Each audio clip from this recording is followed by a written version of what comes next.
Hello， 大家好，我是大嘴。今天我们来到贵州一个避暑小镇，这里海拔1300多米，周围青山环绕。在这个小镇上买一套房，最低只要12万，而且还是70年大产权。我们一起来看一下吧。出发！这里是贵州一个美丽的小镇，海拔1300多米，周围青山环绕，空气也特别好，夏天非常的凉爽。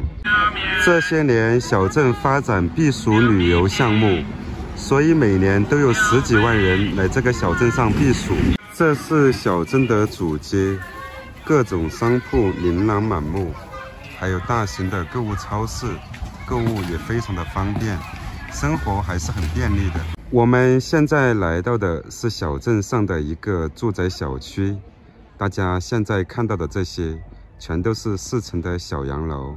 这个小区的绿化面积达到了惊人的60%以上，道路两旁还划分了很多的停车位，所以停车也非常的方便。我们今天要去看的就是前面那个高层的电梯房，坐落于大山脚下。这些电梯房全都是由开发商开发的，所以都是70年大产权。我们现在带大家进去看一下这个房子的户型到底怎么样。从这里进去，哇塞，进来这里面好凉爽啊！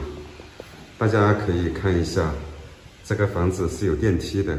我们进来看一下吧。进门右手边有一个卫生间，这是一个单间配套的户型，装修好的。这里是卧室，然后里面就是厨房了。大家可以看一下，水电气3通，像这样一套房，最低只要12万。不得不说，这里夏天真的很凉爽。这些楼房大多都是城市里面的老人退休以后买来避暑养老的。